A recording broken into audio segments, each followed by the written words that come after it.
A German shepherd emerged from the snowstorm alone, limping, his coat matted with frost and old blood. He was never meant to be found again, but deep in the frozen forest, behind a truck engulfed in flames, 3 police officers lay bound and silent, left to die. No one saw the dog coming. No one believed he would return. But he remembered their scent, and he remembered what it meant to be saved. What happened next will make you cry and believe in second chances, even for those who were forgotten. Before we begin, tell me, where are you watching from? Drop your country in the comments below. And if you believe that no soul human or animal should be left behind in the cold, hit that subscribe button, because this one might just restore your faith in miracles. The snow had fallen relentlessly for 3 straight days in the mountains east of Helena, Montana. Pines bowed under the weight of thick ice, and the only sounds were the groans of trees swaying against the wind and the occasional crack of a distant branch succumbing to the cold. The forest here was old, untouched, a place where satellite signals vanished and even seasoned hikers carried flares just in case. In the heart of this remote woodland, at the edge of a frozen ravine, smoke curled into the night sky thin at first, then rising thick and black. Tom Radley stirred before his mind caught up. The world was sideways. His head throbbed like it had been split by a brick, and there was a taste of blood in his mouth. He blinked once, then again, eyes struggling to focus against the red and orange flickers reflecting off snow-covered trees. The smell of gasoline and burning rubber made him gag.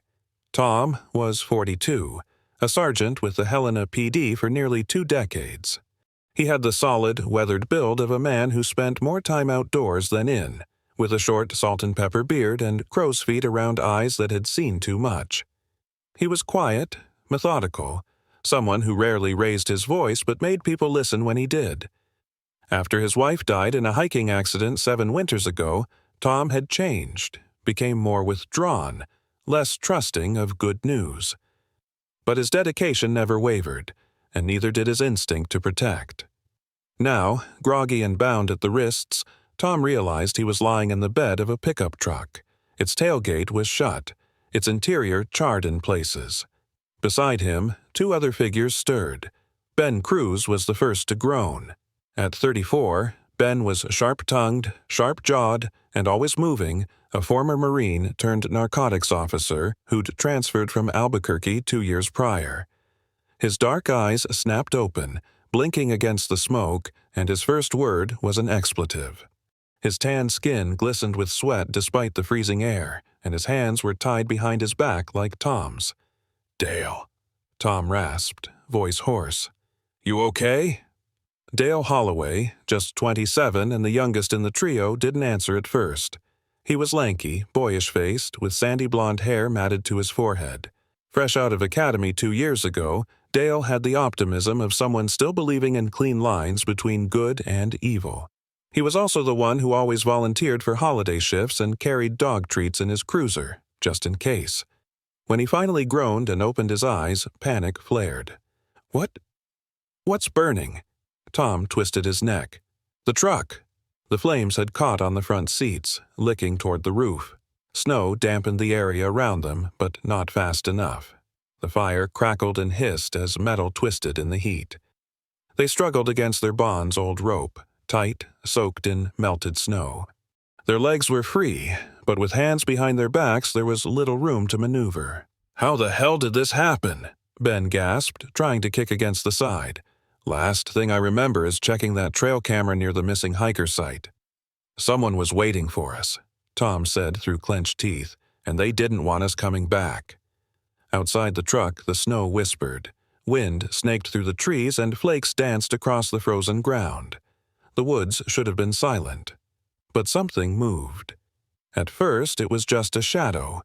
Low, quick, almost feline. Then it emerged through the smoke, a large German shepherd, coated in gray ash and old mud, with one ear slightly bent and a long scar running down its left flank. Its coat, once deep sable, was now a dusty mix of black and tan, peppered with frost. The dog's eyes rich brown with flecks of gold locked onto the fire, then onto the truck, then onto Tom. This was Ranger. Ranger was 7 years old, once a K-9 unit with a different department downstate, presumed lost during a raid 2 winters ago. After a building collapsed, he'd vanished into the wilderness. Some said he was dead, others that he'd turned feral. No one knew the truth. Ranger wasn't feral, but he wasn't tame either. He had survived on instinct and fragments of training, roaming forests and dodging humans who meant no good, but scent that never faded. And Tom's scent, from a training seminar years ago, had lingered like smoke in Ranger's memory. The dog moved swiftly now, nose low, ignoring the heat, the crackle of fire. His breath clouded the air in short bursts. He leapt onto the truck bed with practiced grace. "Is that?" Dale whispered. Ranger pressed his muzzle to Tom's shoulder, then circled, sniffing the ropes. Without hesitation, he bit down, not hard enough to harm, but just enough to test. Then, decisively, he clamped and tore. The rope snapped. Tom didn't question it. He yanked free his wrists, burning his skin, and moved fast to untie Ben and Dale. Flames leapt closer. Ben kicked at the tailgate until it groaned open, snow spilling into the bed. "Go!" Tom shouted. They stumbled out, coughing, dragging Dale between them. The truck groaned again, flames devouring the dash. Then a blast, a small one, rocked the forest as the fire reached the gas tank. Metal burst. Smoke shot upward. They dove behind a drift as embers rained down. Behind them, Ranger stood alert, eyes never leaving them. He didn't bark, he didn't flinch. He simply watched until all 3 men breathed alive. Tom turned, his face raw with shock and gratitude. "You saved us," he muttered, and for just a moment, Ranger wagged his tail once. The acrid smoke lingered in their lungs long after the explosion faded. Bits of scorched debris floated down like dark snowflakes against the real ones falling from the Montana sky. The wind had picked up, howling softly through the pines, and the sharp scent of burning rubber still clung to the air like a warning not yet spent. Tom Radley sat against a snow-covered log, his breath shallow. The back of his thigh throbbed with each inhale, a deep cut, likely from twisted metal in the truck bed. His pants were torn and blood seeped into the snow beneath him, steaming faintly in the cold. Ranger stood nearby, alert, ears pivoting like satellite dishes. His thick coat was singed in places, his right shoulder coated in soot, and his paw bled from a glass shard lodged near the pad. But he didn't whimper. He didn't slow down. Ben Cruz crouched beside Tom, pressing a ripped piece of shirt into the wound. "It's deep," he muttered. "Not arterial, thank God. But we need shelter soon, or you'll seize up." Ben's fingers moved with clinical precision. He'd once done trauma rotations in the Marines before joining narcotics. The field always came back to him when bullets or flames were involved. A few feet away, Dale Holloway was on all fours, retching into the snow. His face was pale, rimmed with sweat despite the cold. His breaths came in short, panicked bursts. I couldn't breathe. In there. It felt like the air was fire, he choked, eyes wild. Ben looked over his shoulder. "Dale, look at me." Dale didn't. His hands trembled as he clutched a patch of ground like it would keep him tethered. Tom gritted his teeth, forcing himself upright. "He's having a panic attack," he growled through pain. "Get his attention, now." Ben moved to Dale, grabbing his collar gently but firmly. "Hey, listen to me, you're out. We're alive. The fire's gone. Feel this?" He pressed Dale's hand to a patch of cold snow. "That's real. You're safe." It took half a minute before Dale met his eyes. "Safe," he repeated. "We're safe?" "Thanks to him," Tom said, looking toward Ranger. The dog had begun to pace in tight, deliberate circles, his nose low. Then, like a compass snapping to north, he turned sharply and headed downhill, through the trees. "He's tracking," Tom said, wincing as he stood. "He wants us to follow." "But to where?" Ben asked. "Does it matter?" Tom countered. "He saved our lives. I'll take my chances with him over whoever left us for dead." They started moving, slow and uneven. Tom limped with Ben supporting one side. Dale, still pale but steadier, brought up the rear. The snow came to their ankles now, deeper where it had drifted. Their breath crystallized mid-air. The trees closed in tight, crowding out the light. Halfway down a slope, Dale stumbled on something buried under the snow. He bent and pulled it free. A charred corner of a police-issued scarf. He turned it over. A barely visible HPD was stitched into the singed edge. He held it up silently. Ben cursed under his breath. "That's Helena Police Department gear." Tom's jaw clenched. So, whoever did this, they had access. "Or they were one of us," Dale whispered. Ranger barked once, sharply. Not a warning, more of a command. "Keep moving," Tom said grimly. Ranger led them across a narrow gulch. The ground here was treacherous, half-frozen roots, patches of hidden ice. Twice, Dale slipped. Once, Ben had to haul him upright before he pitched into a ditch. The dog stopped twice, first to sniff at a snare wire half buried in snow, then to avoid a deadfall trap triggered and left to rot. "You're kidding me," Ben muttered, eyeing the crude hunting trap. "That's not natural. This is set up for people, not deer." "Which means someone really doesn't want visitors," Tom said, shifting his weight and hissing in pain. At last, through a break in the trees, a dark silhouette emerged. A cabin, small and leaning slightly to one side, half sunken into a rise. The wood was worn, but the roof intact. A shutter banged lightly in the wind. Smoke stains marked an old chimney. Ranger moved faster now, tail straight, ears forward. He darted to the door and scratched once, then looked back. Ben reached it first, pushing it open with the butt of his elbow. The hinges creaked, but didn't break. Inside was stale air, dust, and the faint scent of dried herbs. It was one roomstone hearth, a small cot with a mildewed blanket, a broken lantern, and shelves lined with cans, long expired. A stack of split logs sat in one corner. Someone had been here, but not recently. Ranger circled the interior, sniffing each corner. Then he padded to the hearth and sat. Tom collapsed onto the cot. "Good dog," he rasped. "Damn good dog." Ben moved to the fireplace, tossing in a handful of kindling from the dry pile.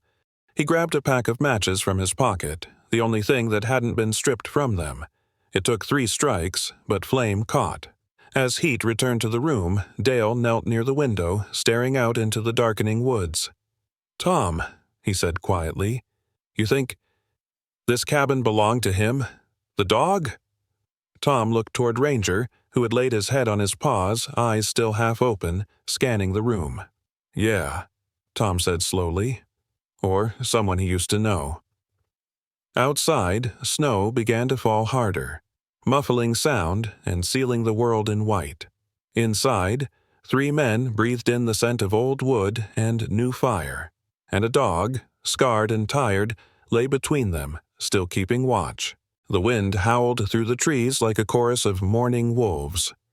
Outside, the snow thickened into sheets, muting the world in a white silence that settled over the cabin like a burial cloth. Inside, shadows flickered against warped wooden walls as the fire crackled in the hearth. The small space was barely large enough for the 3 men and the dog, but for now, it was enough. Tom Radley sat propped against the cot, his leg bound tightly with strips from Dale's undershirt. The bleeding had slowed, but the pain pulsed like a second heartbeat. His eyes, heavy-lidded, stayed fixed on the fire while his mind circled the image of that burnt scarf and the implications it carried. Someone with a badge had set them up. Ben Cruz was kneeling beside Dale, who had been bundled in the mildewed blanket. Sweat slicked the young officer's brow despite the near-freezing temperature, and his skin had taken on a pale gray hue. His breathing was shallow, his body curled slightly in a fetal position. "He's burning up," Ben muttered, touching Dale's forehead. "From the smoke or the burns, I don't know. Could be both. If this keeps up, we're going to lose him." Ben had stripped to his thermal undershirt to cover Dale's chest and shoulders, trying to conserve as much warmth as possible. His marine instincts kicked in again, not barking orders, but calm and efficient, always calculating odds. Tom exhaled slowly. "We need a med kit, antibiotics, even something to cool the fever." "I know," Ben said, "but there's nothing here but expired beans and moldy jerky." Ranger stirred from the shadows. He had been curled in the darkest corner of the room, his massive form barely distinguishable from the pile of firewood beside him. But now he rose, his muscles bunching under his thick winter coat. He sniffed the air, paced once, then slipped through the partially open door into the snow without a sound. "He's leaving?" Dale mumbled, half-conscious. "No," Tom said quietly. "He's doing what he does best." Outside, the forest swallowed Ranger in seconds.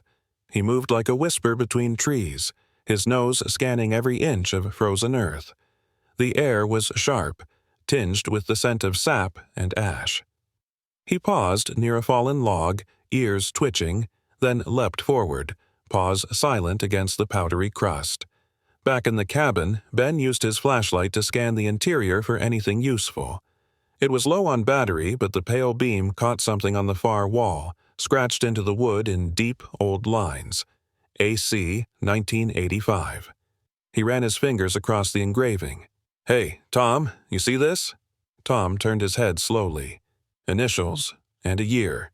"Could be someone who lived here," Ben said. "Maybe someone still does." "Or used to," Tom replied. "Long time ago." Ben stepped back, letting his eyes take in the rest of the space. The shelf near the hearth held a few relics, a cracked compass, a rusted hunting knife, a book of Montana trail maps, pages swollen from moisture. It all reeked of someone who had once known the wild deeply, but hadn't been here in years. A sudden scraping noise at the door made Ben reach for the fire poker instinctively.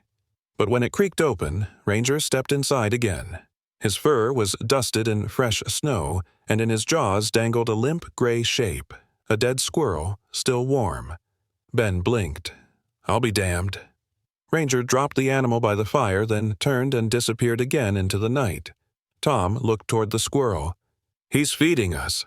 Ben nodded, already preparing a makeshift spit using a split wood stake and the rusty grill grate they found under the cot. "He's doing more than that. He's surviving for us." It was nearly an hour later, with Dale slipping in and out of a sweat-drenched haze, that Ranger returned once more this time, dragging something larger behind him through the snow. A small duffel bag. Tom's breath caught. "Is that?" Ben rushed over and opened it.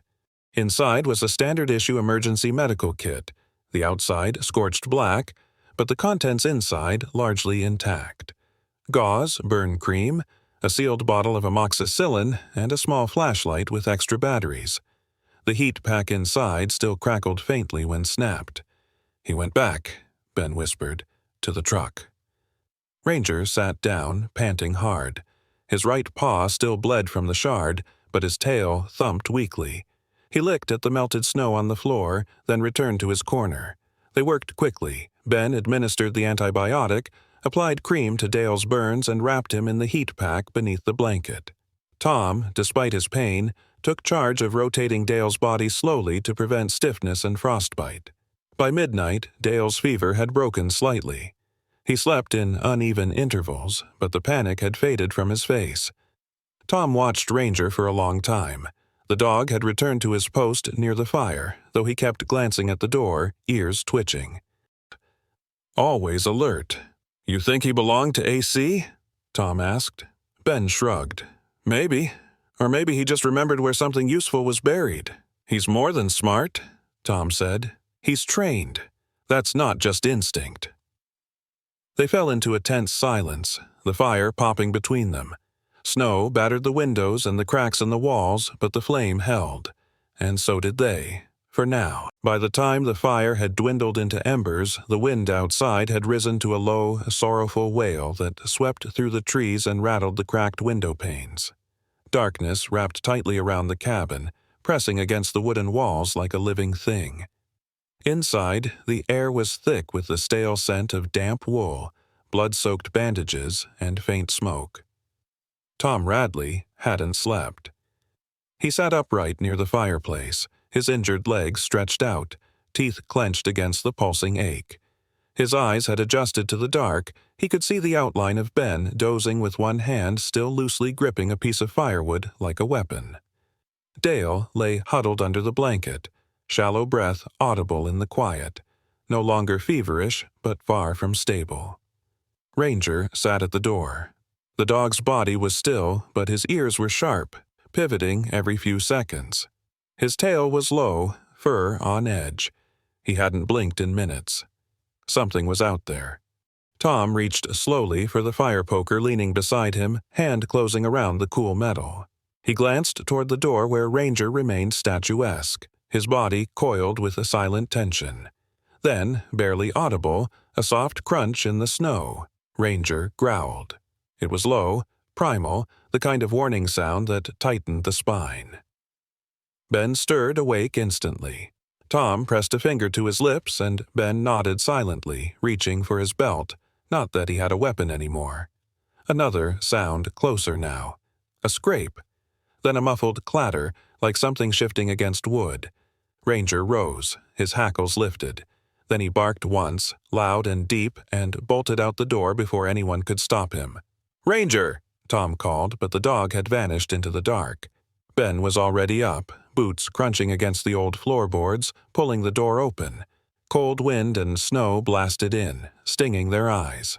The moon, pale and distant behind the clouds, barely illuminated the clearing. Then they saw it footprints. Not theirs, not Ranger's, but fresh human ones. Wide, deep, with treads that matched tactical boots. "Someone's been circling us," Ben muttered, eyes narrowing. "Watching," Tom added grimly. "They were waiting for something." Dale stirred, groaning. Tom limped over and helped pull him further into the corner, away from the windows. Ben dropped to a knee near the edge of the porch and brushed away snow. "There's more," he said. "2 sets. One lighter, maybe a lookout. One heavier stood near the back window." Tom's face tightened. "That's less than 10 feet from where Dale was lying. Could have taken a shot if they wanted to. Or were waiting for someone to give the order." A sharp bark rang out from the trees, then silence. Tom and Ben froze. "Was that a warning or a fight?" Ben asked. Neither waited. Ben grabbed the flashlight, flicked it on, and swung the beam across the tree line. A faint flash of movement. Ranger was circling the far edge of the cabin, his body low, tail straight. Tom hobbled to the other side and caught sight of something in the snow, a small metallic glint half buried near the base of a pine. He leaned down and scooped it up with a gloved hand. A drone. Small, black, with its blade snapped and the lens shattered. Tom turned it over. A custom serial number was etched into the side. "Fly cam," he muttered. "This one was high-end, not civilian. Tactical surveillance grade." "Whoever sent this," Ben said, appearing at his side, "knew what they were doing." Ranger returned a moment later, his breath rapid, nostrils flared. His muzzle was damp with melted snow, and a line of saliva hung from his jaw more from intensity than fatigue. He stalked the perimeter once more, then re-entered the cabin, brushing past Ben's leg before sitting heavily by the hearth again. "Did he chase them off?" Dale's voice croaked from the cot. He was awake now, watching them with glassy eyes. Tom nodded. "Yeah, for now." Ben turned the drone over. "They know we're alive. They're watching. But the question is, why haven't they come back to finish the job?" Tom's jaw flexed. "Maybe they're afraid." "Of what?" Tom looked down at Ranger, who hadn't taken his eyes off the door. "Of him." The rest of the night passed with the fire burning low and no more sounds outside. Still, none of the men truly slept. Ranger paced restlessly, ears twitching every time the wind changed. The sense of being watched never left. By dawn, the footprints had been covered with fresh snow. The drone remained, broken and cold, lying like a dead insect on the windowsill. But the air felt different. Like the forest was holding its breath, and so were they. The cold had sharpened with the coming dawn. It no longer whispered but sliced through fabric, through skin, through bone. In the pale gray light of early morning, the forest around the cabin stood deathly still. No birdsong, no wind, just silence so absolute it felt like the world had paused. Ranger had sensed them first. He had been restless since before sunrise, pacing the small perimeter of the cabin, tail stiff, hackles raised. His ears tilted at every sound, though none came. But when he stopped at the edge of the tree line, body frozen like a statue carved in smoke and muscle, Tom Radley knew something was wrong. Ben Cruz, peeking through the broken shutter, muttered, "We've got company."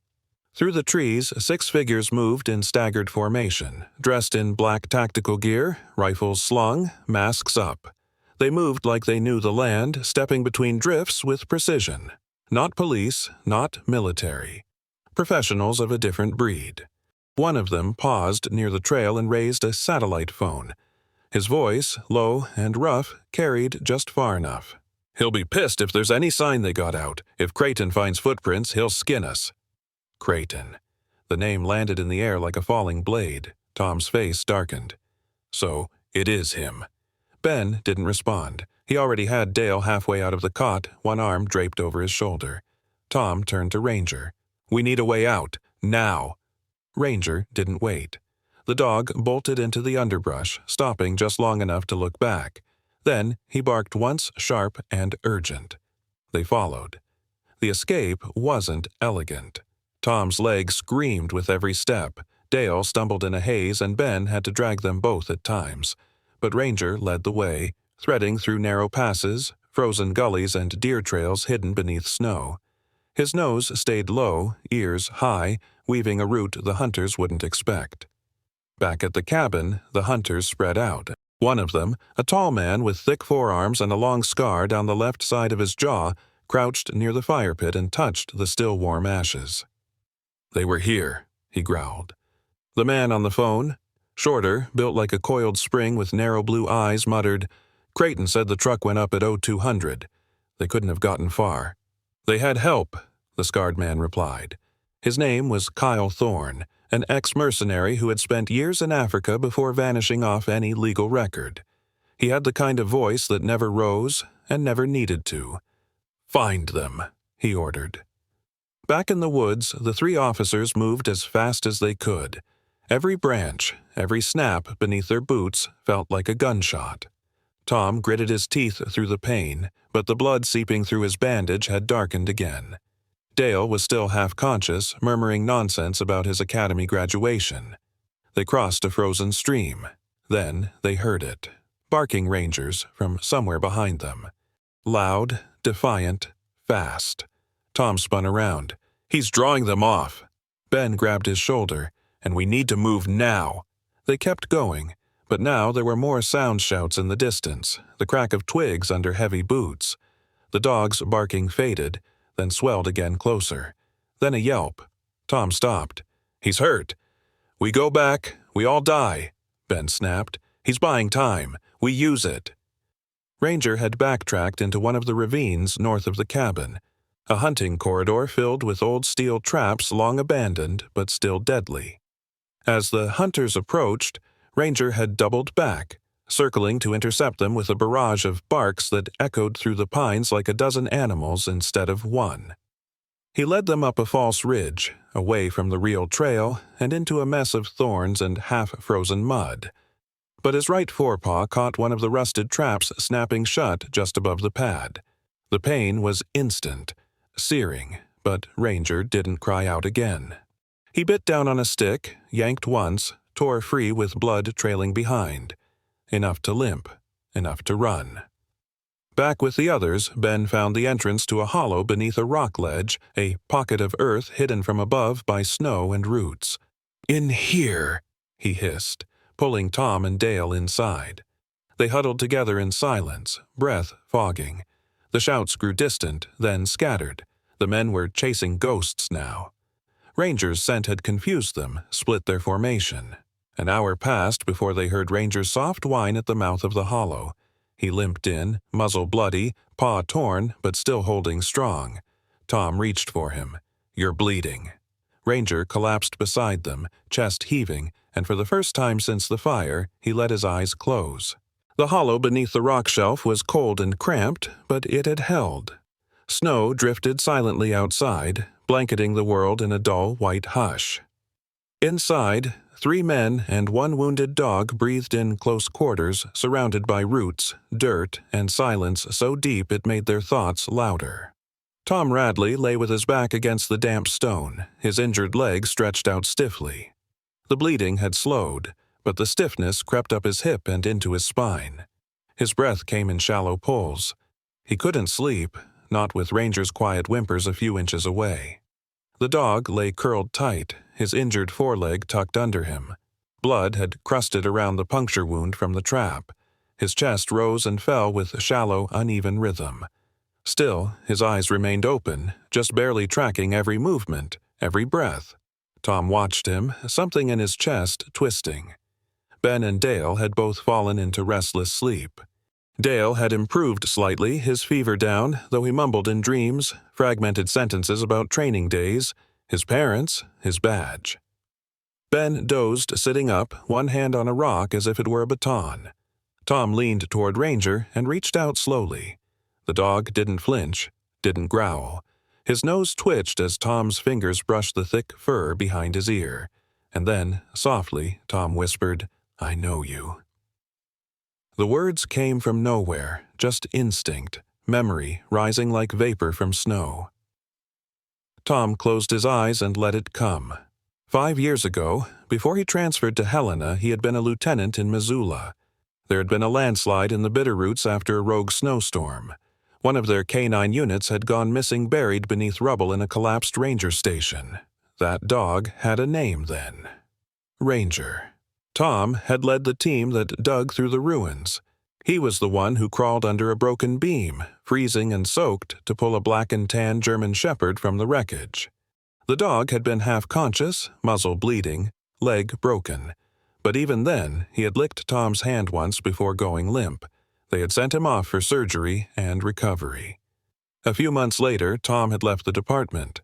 The dog had vanished during a failed transport, presumed lost, but now... Here he was. Tom pressed his palm gently to Ranger's neck, feeling the old scar beneath the fur.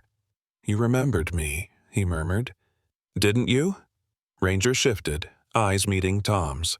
Not the bright, eager eyes of a puppy, but tired ones, clouded by pain and time. And then, in a gesture so familiar it stole Tom's breath, the dog leaned forward and placed his head gently against Tom's chest, just like he had 5 years ago. A sound caught in Tom's throat. Not quite a sob, not quite a laugh. He stroked Ranger's fur, his other hand gripping the crumpled reflective strip from the jacket they had scavenged in the cabin before fleeing. Ben stirred. "You okay?" Tom nodded. "Yeah, he's one of mine." "From Missoula." Ben blinked the sleep from his eyes. "Seriously?"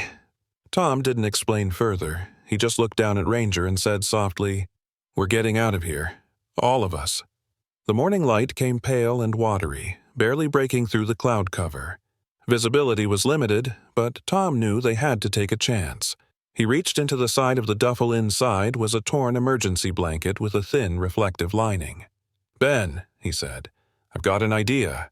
An hour later, Tom and Ben had climbed a narrow ridge above the hollow. The view opened slightly, just enough to see across the valley. Barely visible in the distance was a stretch of frozen logging road, one that might lead toward civilization. "If we can mark this ridge, and we send a signal..." Tom trailed off. Ben nodded. "We just need them to know we're here." Tom tied the reflective strip to a long branch and anchored it into the snow, angling it like a flag. The sun, weak as it was, caught the material and sent a glimmer down into the trees. But it wasn't enough. Then Ranger stood. He limped toward the ridge, his injured paw dragging slightly. Before Tom could stop him, the dog took the reflective jacket in his teeth, trotted to the edge of the ridge, and dropped it. Then he barked loud, clear, and rhythmic. 3 sharp barks. A pause. Then 3 again. Tom's eyes widened. "He's using an alert signal." "Like a beacon," Ben said, jaw tight. "He knows someone might hear it." Far below, across the forest, a faint engine hum, maybe a snowmobile, echoed against the hills. They waited. Minutes passed. Then a glint, something moving across the treetops. A helicopter.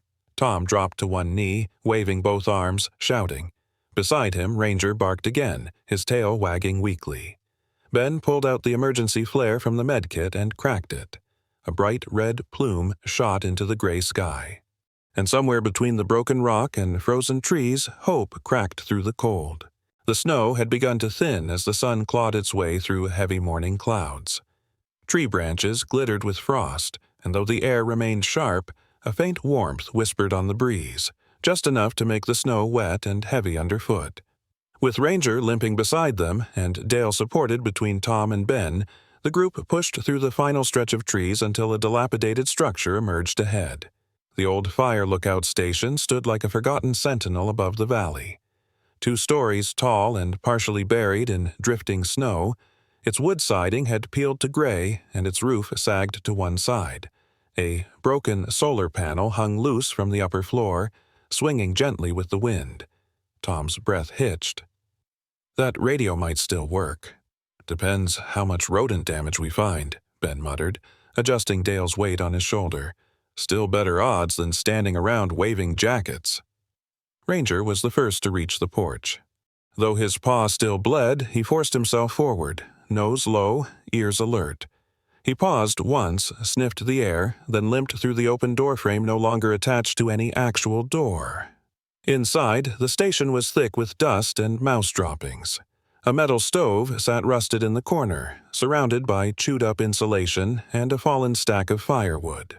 The radio equipment rested on a battered desk beside a narrow, dirt-streaked window.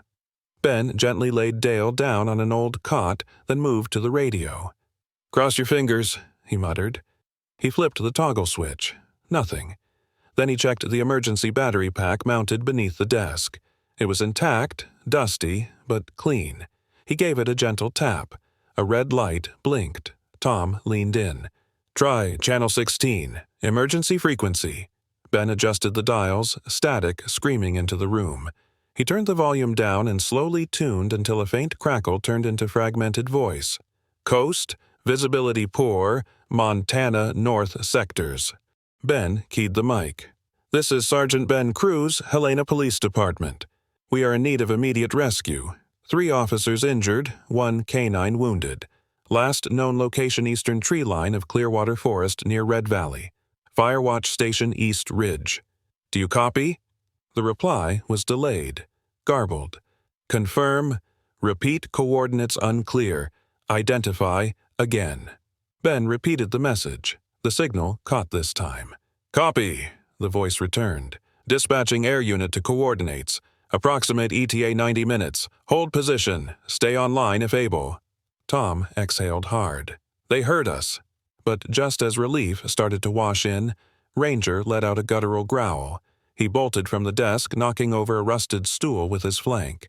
He crouched low near the window, body tense, teeth bared. Tom moved toward him. "What is it?" Then glass shattered. A gunshot ripped through the window, spraying shards into the air. Ben dropped behind the desk, pulling Dale down with him. Tom dove to the side, crashing into a cabinet that split on impact. 3 figures stepped through the doorway like phantoms pulled from the trees. The first was unmistakable. Creighton. Tall, broad, wrapped in a dark overcoat despite the gear underneath. His eyes were cold, slate gray, and dead of expression. At 50, his silver-streaked beard gave him a patriarchal air, but his face was lined with cruelty. Once a decorated police commissioner, he'd vanished from public view after accusations of corruption were dropped with suspicious speed. Now he resurfaced armed and far from legitimate. To his left stood Logan Burr, late 30s, bald, with a hawkish nose and a twitch in his right eye. A former bounty hunter, now turned mercenary for hire. To the right was Drew Malik, younger, pale-skinned, with messy red hair, covered in tactical gear too new for someone with that much grime on his face. Creighton raised his pistol and aimed it at Tom. "Should have stayed in the fire." Ranger moved. Like lightning through a storm, the dog lunged, jaws open. He collided with Creighton just as his finger tightened on the trigger. The shot went wide, splintering the window frame behind Tom's head. Ranger sank his teeth into Creighton's wrist, the gun clattering to the floor. Creighton roared and stumbled back, shaking violently. Ben surged forward, slamming into Logan Burr and tackling him to the floor. They rolled into a rusted locker, fists swinging. Dale groaned behind the desk, unable to move. Tom crawled toward the dropped weapon. Drew Malik stepped into his path, knife in hand, but hesitated. Just long enough for Tom to drive a knee into his shin and knock him off balance. Tom snatched the pistol and turned it toward Creighton, who now had both hands around Ranger's neck, trying to force the dog off. "Let go," Tom barked, "or I'll drop you where you stand." Creighton froze. Ben pinned Logan down with a knee to the chest. Ranger, growling low, released Creighton's arm and backed off, but not before blood soaked the sleeve of Creighton's coat. Breathing heavy, Tom kept the gun trained. "On your knees, all of you." The three attackers slowly complied. Ranger limped back to Tom's side, head low but proud. Ben found plastic zip ties in Logan's gear vest and used them to bind their hands behind their backs. "So," he muttered, glancing at the bloodied folder Creighton had dropped when he fell. "What are you so desperate to bury?" He picked it up and opened it. Inside ledgers, coded logs, photos, names, amounts, coordinates. Ben's jaw tightened. This is a trafficking ledger. Creighton was laundering and moving people like cargo." Tom looked at Creighton, whose mouth twisted into a cruel, bleeding smile. "You should have stayed buried." Tom didn't answer. He turned toward the radio and keyed the mic. "This is Sergeant Radley. We have 3 hostiles restrained. Data recovered on site. Helicopter requested urgently. I repeat, urgently." Behind him, Ranger stood silent, his eyes fixed on the snow outside. The sound came first, distant, but rising like thunder rolling over mountains or a low wave cresting through the sky. Tom Radley stepped out of the station's shattered doorway. Blood dried on his face, his right hand still gripping the radio mic. The wind had died. The snowfall had stopped. Above him, the clouds had finally parted to reveal a sky so clear it looked scrubbed, painted in shades of amber and ice blue. The helicopter broke over the tree line seconds later, matte gray, with red and white insignias stenciled along the side. Montana, Search and Rescue. It hovered low over the clearing, rotor wash flattening trees and kicking snow into bursts. Ranger, though exhausted, didn't flinch. He stood beside Tom, his injured paw wrapped in a bandage, his ears flicking once at the wind. The chopper touched down fast and smooth. 2 medics jumped out first, followed by a woman in tactical black with a bright orange windbreaker and sharp, determined eyes. This was Captain Sarah Lorne, early 40s, tall and lean, with a commanding presence built from 20 years in wilderness ops. Her skin was fair and wind-burned, with a scar along her chin she never talked about. Sarah had once lost 3 hikers to a delayed extraction. Since then, she operated like every mission could be someone's last chance. There was no such thing as too fast or good enough with her. She strode directly to Tom. "You're Sergeant Radley?" "Yes," Tom nodded, his voice gravel. "Where are the others?" "Inside. One's unconscious, 2 more restrained." She signaled to her team. "Secure the cabin. Get the wounded loaded. I want a perimeter and a line to Helena Dispatch in 5 minutes." As medics rushed in, Sarah's gaze shifted to Ranger. "That your dog?" Tom looked down. "He is now." Ranger blinked up at him, tail giving a single slow thump against the snow. They loaded Dale first. His face was pale but peaceful, body wrapped in emergency blankets.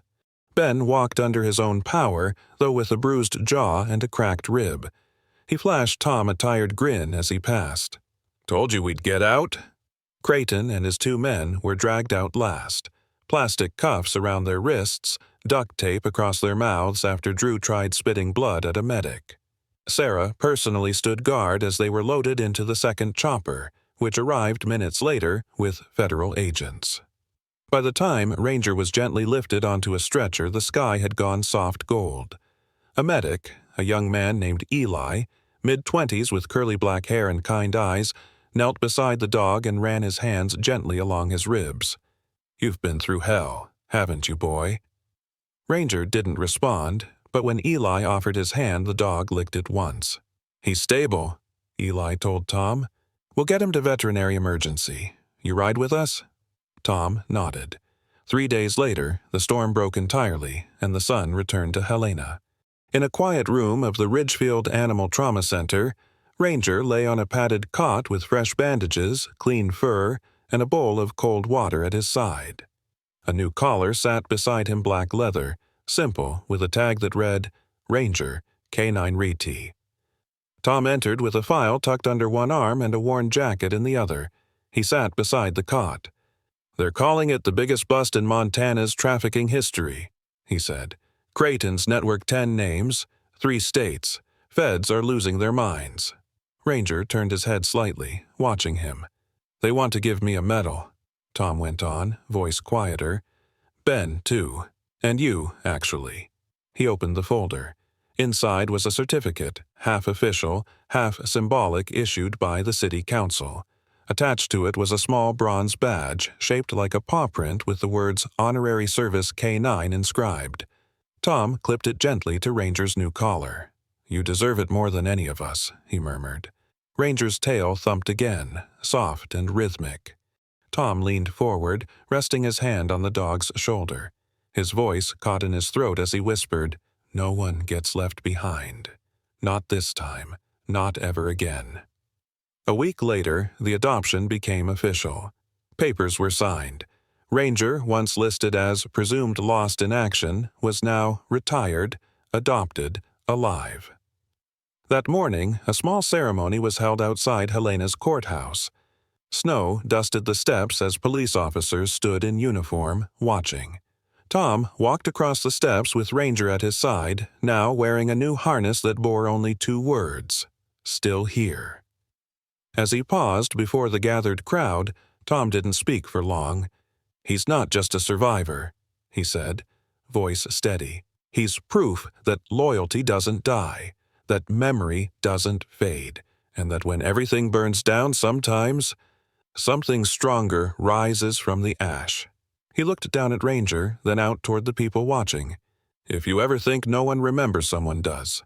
Applause rose, quiet but sincere. Ranger barked once, sharp, proud, certain.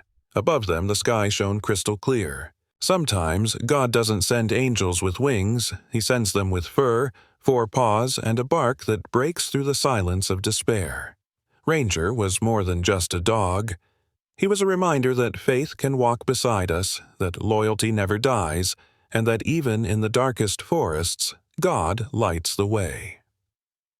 This story isn't just about survival, it's about redemption, about second chances, and about the miracles we often overlook in the rush of daily life. How many times have we walked past someone or something that was sent to save us? How often have we ignored the quiet signs of God's grace? In your life, maybe you're feeling trapped, lost, or left behind. But just like Ranger found his way back to purpose, you too can rise from what tried to bury you. God sees you, He remembers you, and He is never late. If this story touched your heart, share it with someone who needs hope today. Leave a comment below, tell us what part moved you most. And if you believe that no soul should be left behind, that love never gives up, type Amen in the comments. Subscribe for more stories that remind us of love, courage, and the quiet ways God still works among us. May God bless you, and may He send a Ranger into your life when you need it most.